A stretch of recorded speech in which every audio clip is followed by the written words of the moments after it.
Buenas noches, hermanos, que el Señor les bendiga. Hoy es jueves, un día más de servicio en los hogares, en donde yo espero que estén recibiendo esta palabra. Y fíjense que les quiero compartir un misterio que hay aquí en este pasaje que vamos a estudiar.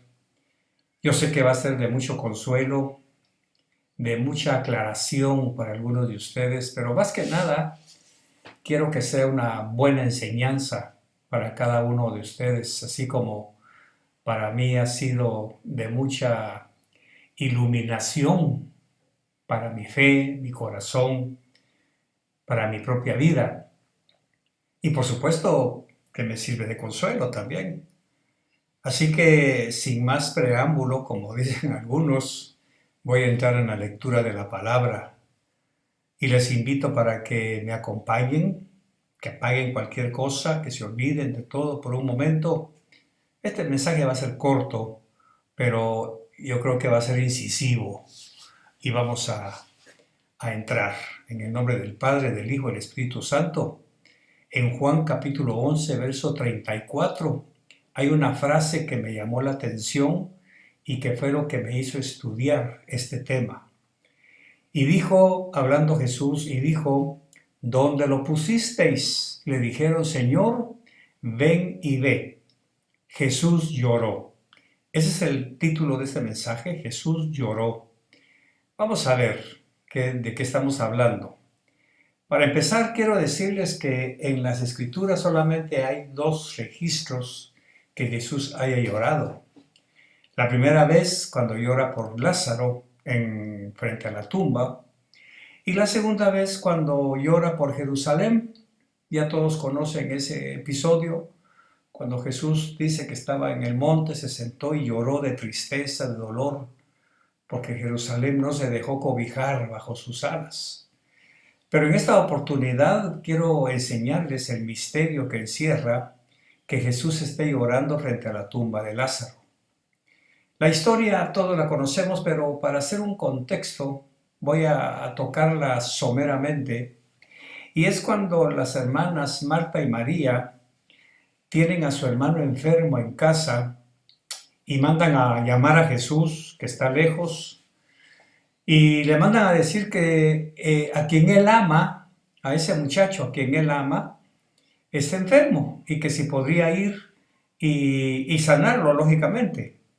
Porque para ellas Jesús, aparte de ser su amigo, aparte de ser una persona de su confianza, Jesús les ha contado algunos milagros que ha hecho. Me gusta imaginar eso cuando Jesús llega a Betania y busca la casa de Marta y María para descansar, porque estas dos muchachas, estas dos hermanas, cada uno lo atendía de acuerdo a su necesidad de servicio.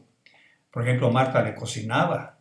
Eso quiere decir que Marta le conocía los gustos culinarios a Jesús.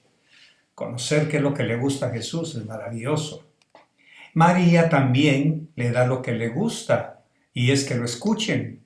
Así que cada una de las dos tiene su propio paradigma de qué es lo que le gusta a Jesús, como usted, como yo, como muchos, que cada uno sabe qué es lo que le gusta.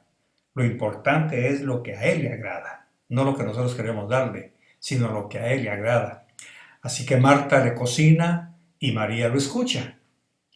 Todos sabemos que cuando Jesús andaba por Betania o cerca y quería descansar, sabía que ahí en esa casa siempre encontraba una palangana con agua fría para lavarse los pies, encontraba una cama donde tomar una siesta, un descanso, encontraba una mesa siempre con un buen plato de comida. Indudablemente también Marta y María habían entrado en una intimidad con su huésped tan ilustre como era Jesús. ¿Quién no hubiera querido tener a Jesús en aquel tiempo? Recuerden que algunos, hasta los fariseos, lo invitaban a comer, ¿verdad? Para darse el tupé de que Jesús había estado en su casa. En cambio, en esta casa, con Marta y María, era cotidiano, era algo que Jesús había decidido hacer por voluntad propia. Él no necesitaba invitación, él llegaba a la casa de Marta y María. Sabía que ahí siempre iba a ser bien recibido. Marta y María tienen un hermano pequeño, Lázaro, que indudablemente, tal vez en su edad, tal vez por su ímpetu juvenil, qué aburrido para Lázaro estar ahí oyendo lo que Jesús predicaba. Posiblemente sus intereses eran otros, andar en la calle con sus amigos, divertirse, andar en sus fiestas, andar con sus compañeros de colegio, qué sé yo. Pero el asunto es que Lázaro se está perdiendo la amistad y la relación con Jesús. Y Marta y María, lógicamente, como aman a su hermano, le han de haber pedido en alguna ocasión: Jesús, ¿puedes hablar con Lázaro? ¿Puedes hacer algo con él para que no sea tan callejero, Señor? ¿Puedes hablarle? Porque a nosotros no nos hace caso. Bueno, saco esto primero por la historia, por el contexto, por lo que vamos a ver más adelante. Y segundo, porque todos sabemos que cualquier madre, cualquier padre o hermano mayor se preocupa cuando su hijo o su hermano no quiere nada con la iglesia, no quiere nada con el Señor. Todo es estudio, todo es trabajo, todo es calle, todos son amigos. Señor, haz algo con mi hermano. Me imagino que esa debe haber sido la petición, no la oración, sino la petición de estas muchachas. Veamos a los tres, por ejemplo, sentados a la mesa, el plato de Lázaro volteado hacia abajo porque no está, se fue, lo buscan: Lázaro, ¿dónde estás? No aparece, bueno, comamos nosotros. Y una tristeza profunda seguramente se incrustaba en el corazón de las hermanas. Jesús sabiamente nunca dijo nada, nunca hizo nada, y quizá en algún momento de desesperación, de cansancio moral, posiblemente Marta o María le dicen: Jesús, ¿tú puedes hacer algo por nuestro hermano? Y seguramente Jesús les dice: les prometo que su hermano un día va a estar aquí con nosotros. Un día va a estar sentado con nosotros. Solo dejen el tiempo al Señor. Solo dejen que el Señor haga su obra. Pero les prometo, ¿saben qué, patojas? Crean ustedes y serán salvos ustedes y su casa. Así que la promesa quedó. Pasa el tiempo, Jesús sigue llegando, Lázaro se sigue yendo, Marta y María lo siguen atendiendo, y nuevamente, como muchas promesas se olvidan, y nuevamente la petición, ¿verdad? Señor, ahí te encargo, ora por mi hermano. Señor, cuando ores al Padre, pídele al Padre que haga algo por nuestro hermanito. No, no queremos que se pierda. Y entonces me imagino que estas fueron las conversaciones, quizá cotidianas en esta mesa, o después del almuerzo, o en los postres, tomando café, o qué sé yo, qué se tomaba en aquel tiempo después del almuerzo. Pero había ese grado de intimidad y esa esperanza. Muy bien. Llega un día en que Lázaro se enferma, dice la Biblia. Lázaro cayó enfermo y mandan a llamar a Jesús. Lógicamente, Jesús es su amigo. Jesús les habrá contado cuántas veces, cuántos milagros había hecho.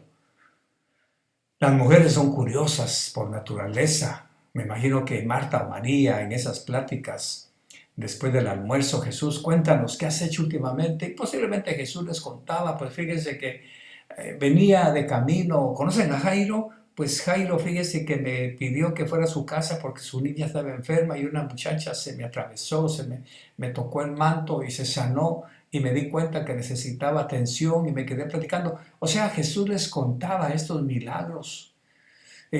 ¿Conocen a Bartimeo, un ciego de por aquí cerca? Sí, pues fíjense que me empezó a gritar, a clamar, y fui tocado en mi corazón y me detuve, le hice el milagro, le devolví la vista para la gloria de mi Padre. Así que la fe de estas muchachas ha ido acrecentándose poco a poco. Llega el momento en que su hermano está enfermo. Lo lógico no es ir al hospital. Lo lógico para ellas no es ir a una clínica ni darle medicamentos, teniendo un amigo tan íntimo como Jesús, que ha sanado a otros, a un ciego, a una mujer con el flujo, que sanó a la hija de un principal de la sinagoga como Jairo. Lo menos que esperamos es que Jesús venga y sane a nuestro hermano. Pero ¿qué sucedió? Todos conocemos esta trágica pero preciosa historia. Jesús no llegó. Llegó el muchacho, el mensajero, y le dicen, ya le avisé a Jesús y dice que va a venir. Eso me dijo, que ya viene.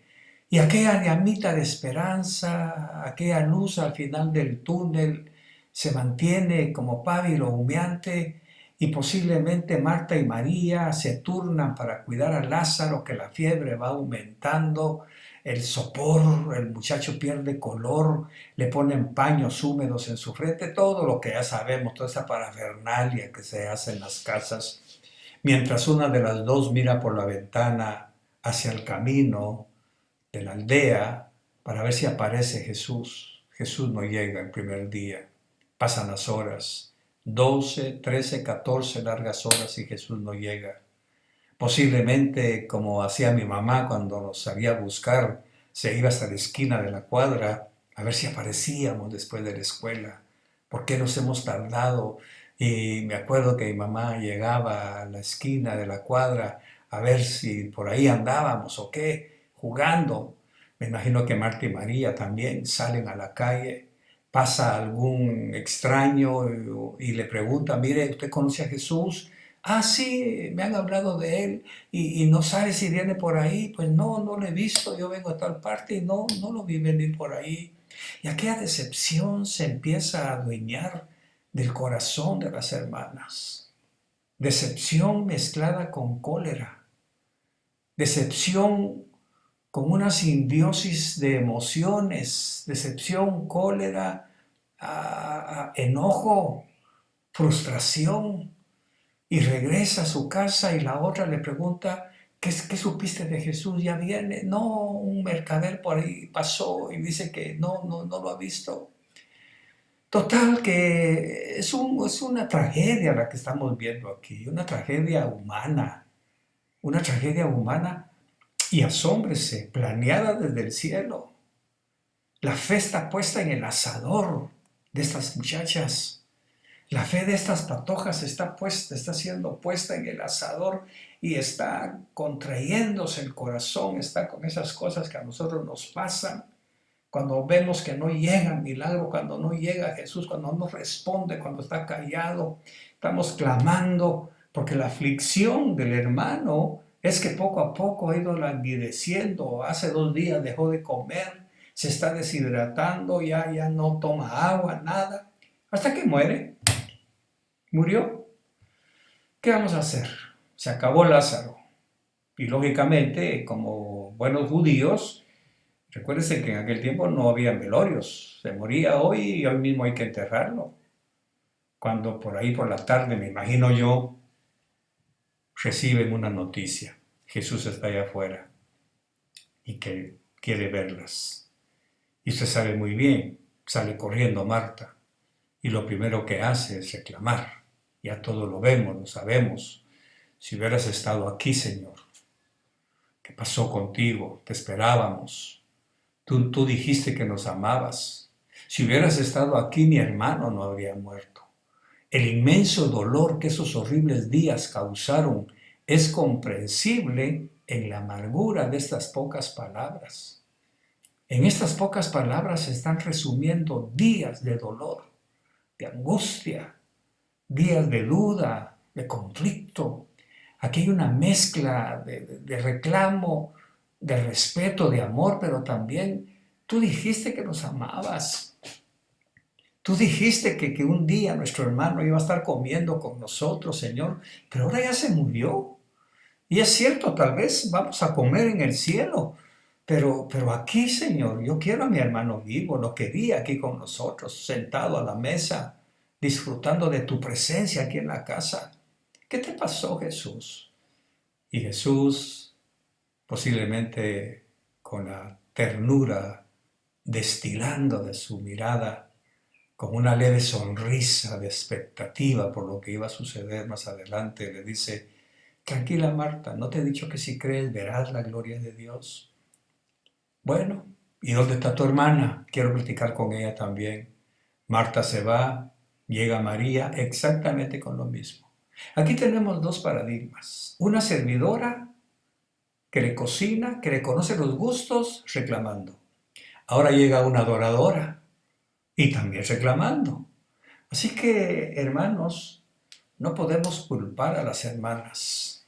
No las podemos culpar. Una como servidora está decepcionada y la otra como adoradora también está decepcionada. Son mujeres de carne y hueso, igual que nosotros. Aquí no importa si es pastor, si es ministro, si es profeta, evangelista, aquí no importa. El problema es que en el momento de la crisis, en el momento del conflicto, en el momento de la situación estresante de la casa, de la familia, del matrimonio, del hijo que se va de la casa, de la hija que no quiere nada con el Señor, en ese momento es cuando surge esa tormenta en el alma que nos hace expresar palabras, no de un profeta, ni de un evangelista, ni de una adoradora, ni de una servidora, sino de una persona con expectativas, con sueños, con esperanzas, con esas esperanzas rotas, con esos sueños truncados. Si hubieras estado aquí, Señor.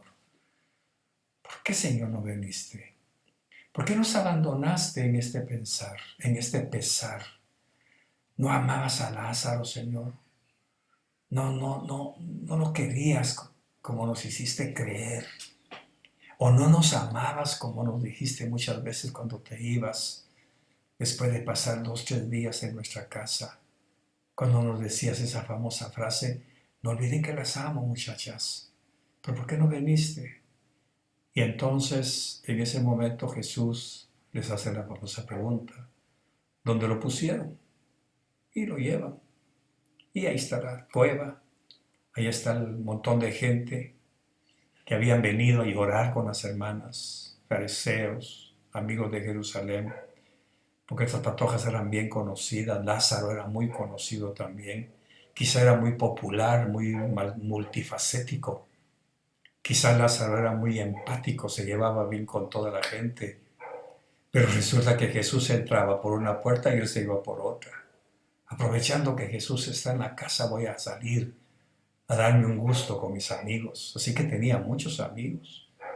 Y ahora Jesús llega al camposanto y cuando ve a toda la gente, algunos lo empiezan a criticar. Este sanó a algunos, no pudo haber sanado a Lázaro.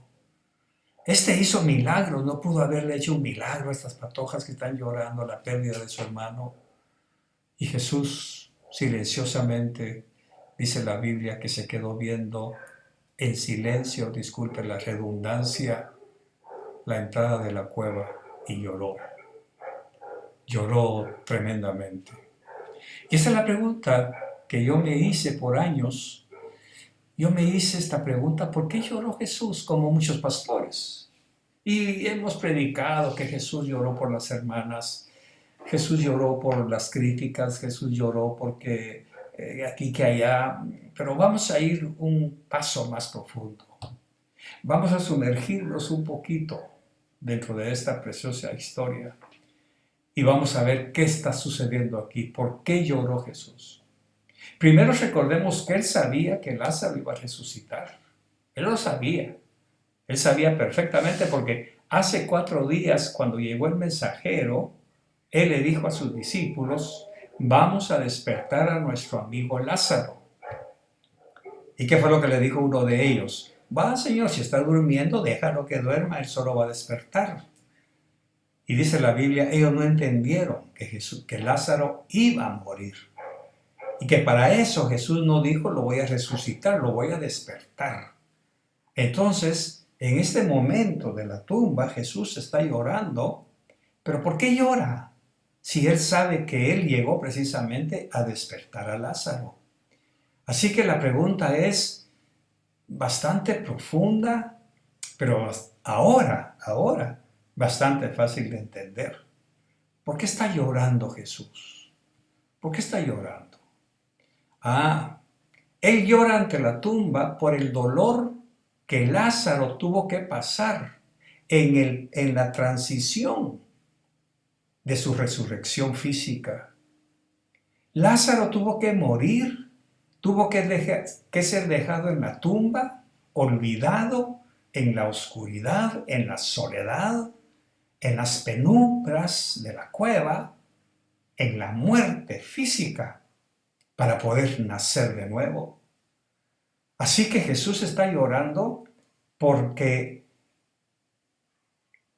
se lo voy a decir con estas palabras mías, no me gusta tener que hacer esto contigo, Lázaro. No era lo que yo quería para ti, mijito. Cuando llegaba a tu casa, quería verte sentado con nosotros. Cuando yo llegaba a tu casa, mi querido Patojo, me hubiera gustado verte en relación con tus hermanas. Marta cocinando, María poniendo la mesa y quizá tú trayendo los cubiertos o el fresco, qué sé yo, en unidad. Pero me obligaste a llevarte a este punto. Me llevaste, Lázaro, a tener que meterte en esa cueva, dejarte solo y abandonado, hacer llorar a tus hermanas, enojarlas por culpa tuya, muchacho. Yo no quise hacer esto, no era mi estilo, o no es mi estilo, pero tú me lo pediste a gritos. Me recuerdo cuando mi mamá nos daba, que la cansábamos, y nos decía, no me estén fastidiando porque me van a sacar el apellido. Pero nosotros seguíamos fastidiando. Cuando de repente agarraba el cincho y nos daba, pero duro. Al ratito estaba llorando con nosotros en la orilla de la cama. Mira, mijito, lo que te hice. Quiero ver cómo te dejé. Y el cinchazo allá en la espalda, allá donde pierde su buen nombre. Y mi mamá, y mira lo que te hice. ¿Para qué me obligaste, Carlitos? Yo no hubiera querido esto. ¿Por qué no me hiciste caso? Haceme caso, muchacho. Mira cómo te dejé todo marcado ahí. Y yo boca abajo llorando, y aquí que allá. Es lo que Jesús está haciendo ahorita. Jesús está llorando porque tuvo que infligirle ese sufrimiento a Lázaro. Jesús sabía que Lázaro es escogido y amado. Es escogido porque es parte de la familia de Marta y María. Pero la realidad de la vida de Lázaro, una y otra vez, hubo que tomar una acción radical. Y pasó eso. Lo tuvo que meter en la tumba, lo tuvo que meter en la oscuridad, lo tuvo que dejar en la soledad.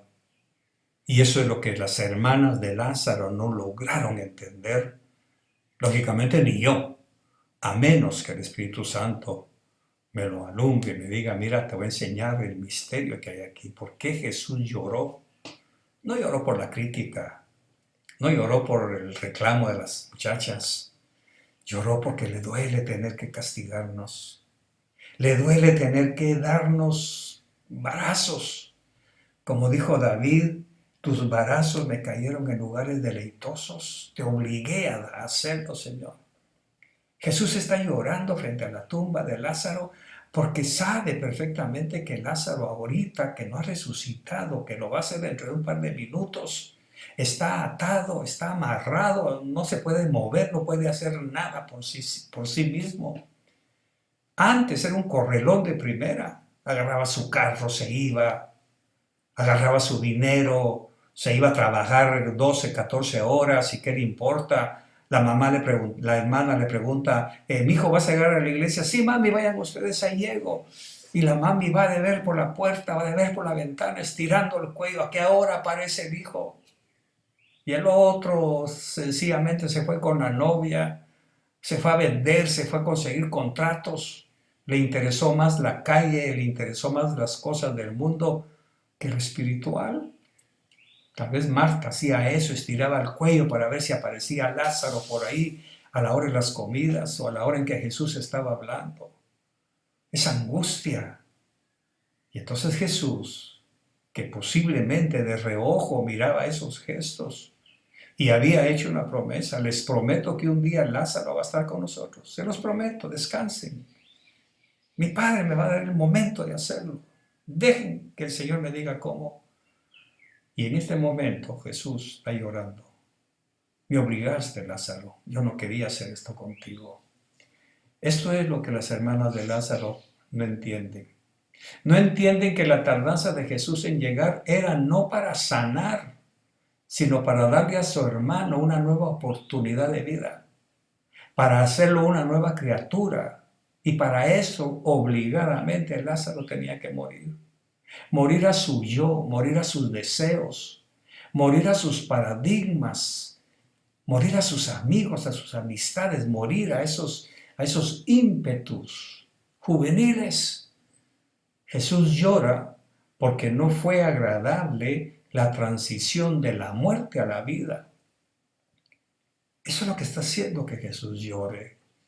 Yo no hubiera querido esto, mi querido hermano.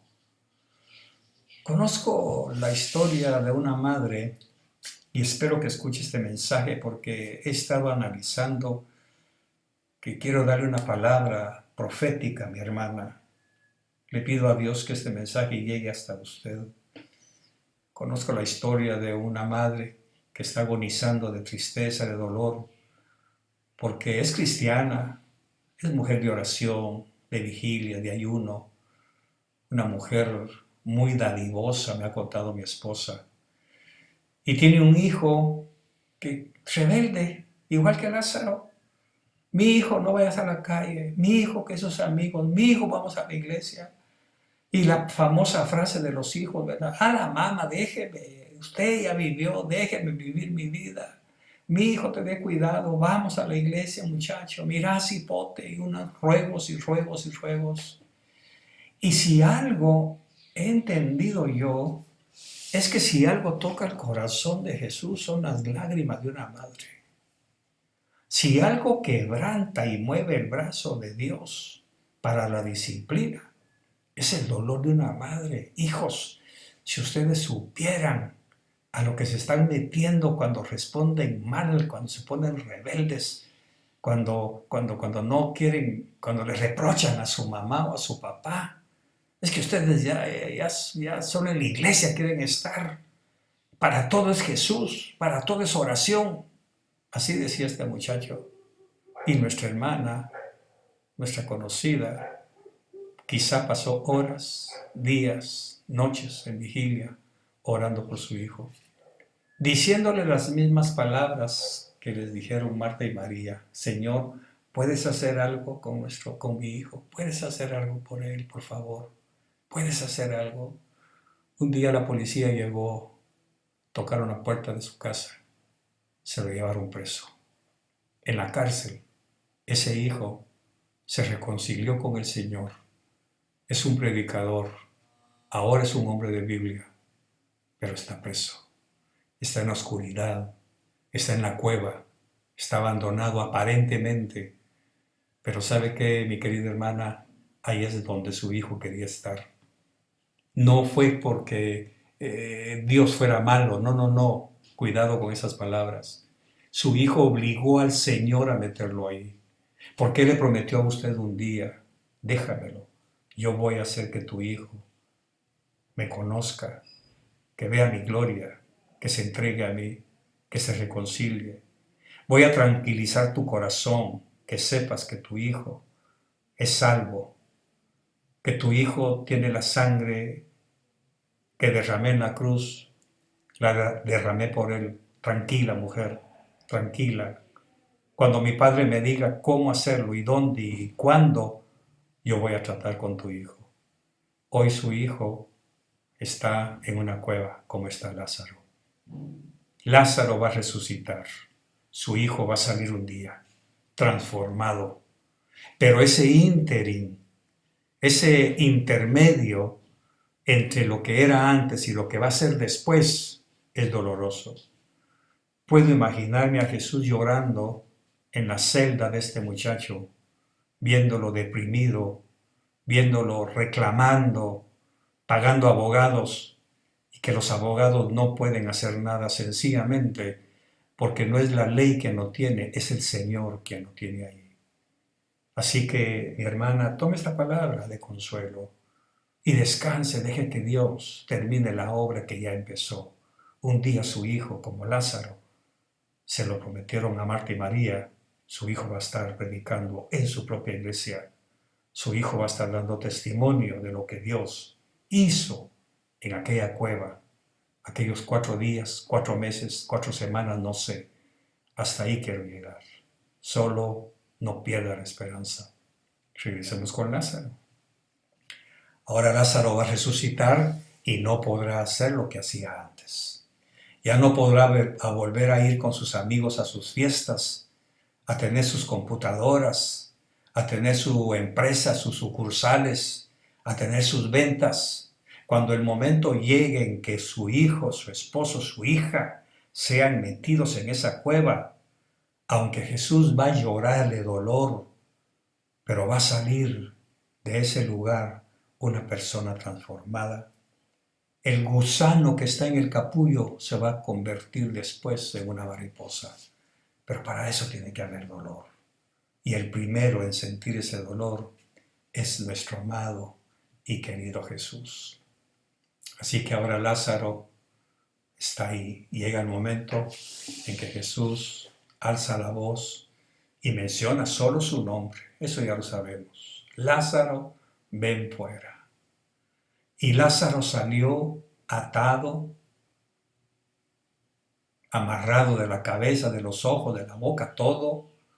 No sabía ni dónde estaba.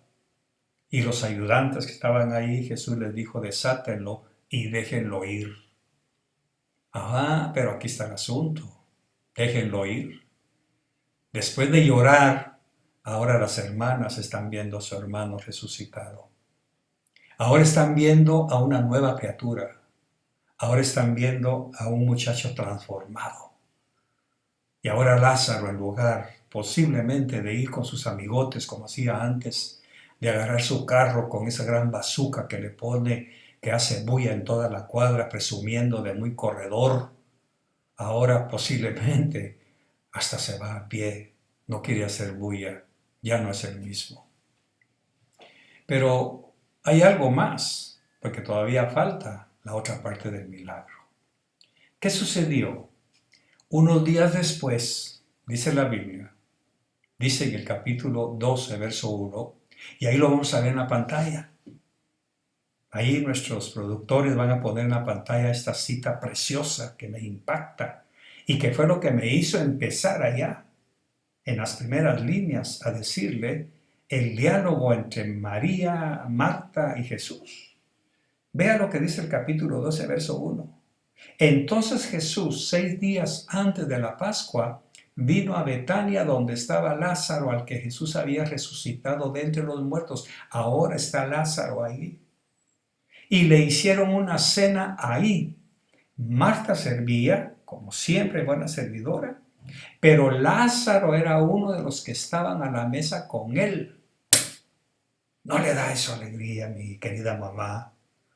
¿No le da eso una esperanza, querido papá, de que su hijo actualmente no quiere nada con la iglesia y que usted está necio y necio y necio, diciéndole que vaya cuando lo lógico, lo fácil es decir, Señor, te lo entrego, haz lo que tengas que hacer con él? Porque ahora resulta que 6 días antes de la Pascua Jesús llega a comer a la casa de Marta y María. Y ahora ya no hay 2 personas en la mesa con él, ahora hay 3. Ahora posiblemente se cumplió el sueño de Marta. Marta está cocinando, María pone la mesa y Lázaro pone los frescos. Lázaro estaba ahí sentado en la mesa con Jesús. Aquí se cumplió aquella palabra que hace cuánto tiempo Jesús le dijo a Marta y María: les prometo que un día su hermano va a estar aquí con nosotros. Y esas palabras, aunque posiblemente para Marta y María cayeron en el olvido en algún momento, hoy se están cumpliendo. Así que su promesa, mi querida mamá, papá, hermana, tío, pastor, su promesa se va a cumplir. Un día van a estar ahí. Un día van a estar sentados en esas sillas de su iglesia las personas que antes no querían nada con el Señor. Un día van a estar ahí adorando y alabando a aquellos músicos que desperdiciaron su tiempo con el talento que Dios les había dado, tocando quizá en algunos clubes nocturnos, tocando en fiestas, tocando en la universidad, tocando para todos menos para la iglesia. Un día van a estar ahí, pero tendrán que pasar su proceso y tendrán que hacer llorar a Jesús, porque Él no quiere eso. Dice la Biblia que Dios no quiere que ninguno perezca. Y a veces nosotros hacemos llorar al Señor con nuestras rebeldías, con nuestras rebeliones. Bueno, pero ahí no termina la historia. Aquí es donde termina y donde yo quiero poner el dedo en la llaga. Ahí mismo en el capítulo 12, verso 6, termina con un remache de oro esta preciosa historia, que empezó trágica, pero que ahora termina con un aplauso al cielo, con un reconocimiento al poder de Dios. Y dice el verso 6, entonces la gran multitud de judíos se enteró de que Jesús estaba ahí, en Betania, en la casa de Marta y María, con Lázaro. Y vinieron no solo por causa de Jesús, sino también para ver a Lázaro, a quien había resucitado de entre los muertos. Pero los principales sacerdotes resolvieron matar también a Lázaro, porque por causa de él muchos de los judíos se apartaban y creían en Jesús. Así que usted está llorando hoy por su hijo, mi querida hermana, que está detenido en la cárcel. Gócese. Un día, por causa de su hijo, se van a convertir muchos a Cristo. Por causa de la experiencia dolorosa y traumática de su hijo, muchos se van a volver al Señor. Y entonces va a despertar el celo. Lamentablemente Lázaro ahora está comiendo tranquilamente con Jesús, mientras que en la ventana la gente, los religiosos, los evangélicos, los que lo querían seguir viendo preso, ahora rechinan los dientes, porque sus amigos de antes ahora se han convertido al Señor. Cuando posiblemente le preguntan a Lázaro, Lázaro, pero me contaron que te moriste, sí, ¿cierto?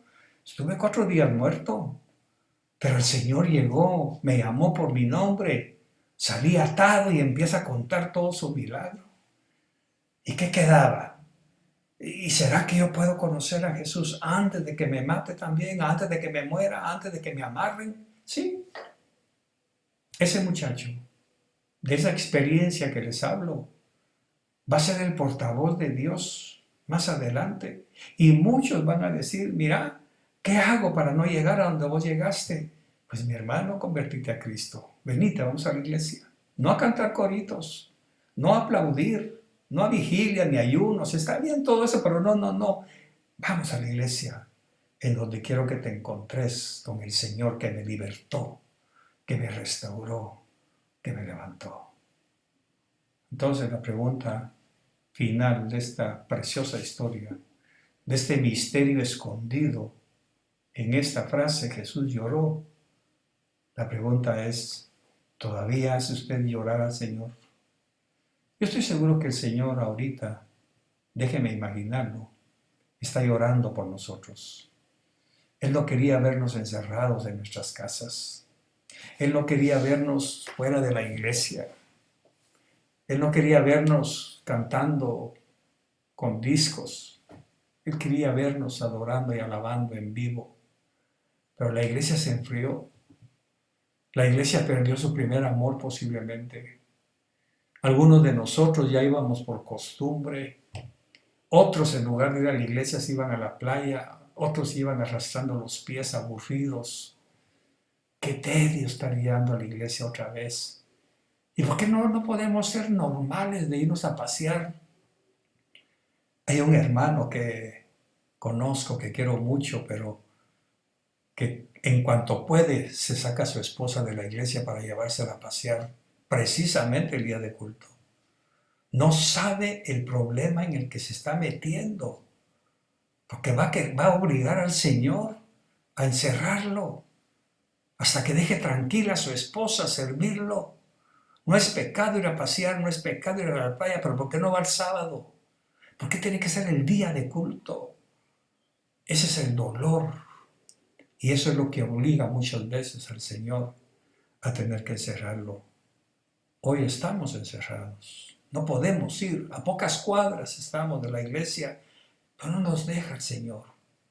Y estoy seguro que es porque Él también se cansó de ver a una iglesia tibia, de ver cristianos aburridos, con cara de pregúnteme qué tengo, de ver cristianos que llegan arrastrando los pies, que se asoman de allá de cuando en cuando, que cuando se les rompe una pita, corren a la iglesia. ¿Para qué seguir? ¿Está usted haciendo llorar a Jesús? Porque a Jesús le duele tener que tomar decisiones drásticas, como las que tomó con Lázaro y ha tomado con muchos. Voy a terminar en una ocasión, como yo colaboro con la capellanía de la PNC, fui a predicar a la prisión donde están los policías, allá en Santa Ana, no recuerdo la ciudad.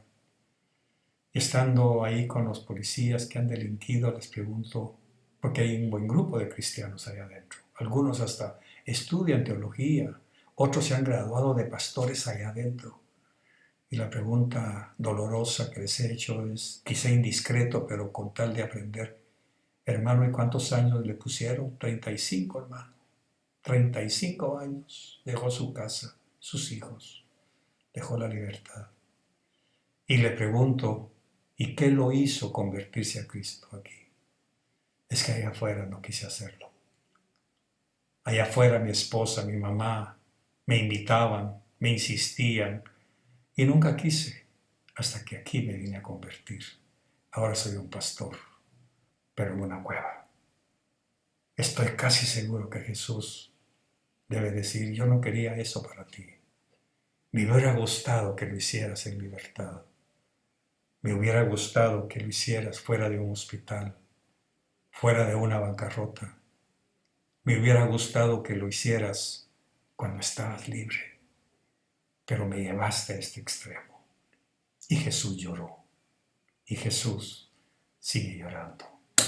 Que no sea por usted, que no sea por su casa, por sus hijos, que no sea por nosotros. Precioso, ¿verdad? Precioso y atemorizante. Que el Señor les bendiga, mis queridos, y es que este jueves ustedes puedan dormir tranquilos, que ustedes puedan dormir bien, sabiendo que aunque estamos aquí, es porque estamos aprendiendo algo. Vamos a salir transformados, vamos a salir mejorados, vamos a salir renovados en el nombre de Jesús. Buenas noches, que el Señor les bendiga y gracias por haber estado ahí. Nos seguimos viendo.